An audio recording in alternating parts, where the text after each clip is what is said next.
Hello viewers, welcome to my channel. আজকে আমি আপনাদের তৈরি করে দেখাবো কিভাবে মজাদার ক্রিস্পি বানানা তৈরি করতে হয়। চলুন দেখে আসি কিভাবে রেসিপিটি তৈরি করতে হয়, আর অবশ্যই আমাকে সাবস্ক্রাইব করে আমার পাশে থাকতে ভুলবেন না।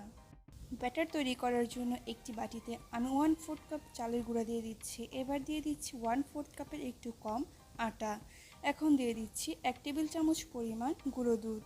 এরপর দিয়ে দিচ্ছি চিনি, আপনারা স্বাদ মতো চিনি এখানে ব্যবহার করবেন। আর দিয়ে দিয়েছি অল্প একটু লবণ, এবং এই ব্যাটারটা মেশানোর জন্য আমি দিয়ে দিচ্ছি পানি। আপনারা পরিমাণ মতো পানি এখানে ব্যবহার করবেন। এবার একটি চামচ দিয়ে আমি নেড়ে ব্যাটারটা তৈরি করে নেব। দেখতে পাচ্ছেন ব্যাটারটা কনসিস্টেন্সি কেমন হয়েছে, আপনারা ঠিক এইভাবেই তৈরি করে নেন। এখানে আমি একটি বড় কলাকে স্লাইস করে কেটে নিয়েছি। এবার ক্রিস্পি বানানাগুলো ভাজার জন্য আমি একটি প্যানে তেল গরম বসিয়ে দিচ্ছি।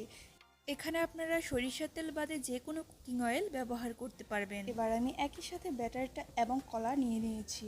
এবার একটি করে কলার স্লাইস আমি ব্যাটারের মধ্যে দিয়ে দেব। এরপর এভাবে নেড়ে আমি কলার দুই সাইডেই ব্যাটারটা মাখিয়ে নেব।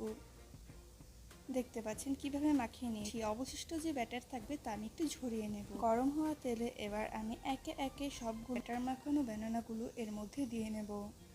আমি এই সময় চুলার আঁচটা মিডিয়াম হিটে রাখবো। দেখতে পাচ্ছেন বানানাগুলো দেওয়া হয়ে গিয়েছে। এবার আমি নেড়ে চেড়ে নেব, এবং আমি মিডিয়াম আঁচে ততক্ষণ পর্যন্তই ভেজে নেব যতক্ষণ না পর্যন্ত এটা ব্রাউন কালার হয়ে আসছে। দেখতে পাচ্ছেন ব্রাউন কালার হয়ে গিয়েছে। এবার আমি তেল ঝরিয়ে এটাকে উঠিয়ে নেব। এভাবে আমি বাকি সবগুলোকে ভেজে নেব। সো ভিউয়ার্স, দেখতেই পাচ্ছেন কত সহজে তৈরি হয়ে গেল মজাদার ক্রিস্পি বানানা। আপনারা অবশ্যই এটি বাসায় তৈরি করে খেয়ে দেখবেন। আর আমার রেসিপিটি যদি আপনাদের ভালো লেগে থাকে তবে লাইক, শেয়ার এবং কমেন্ট করতে ভুলবেন না।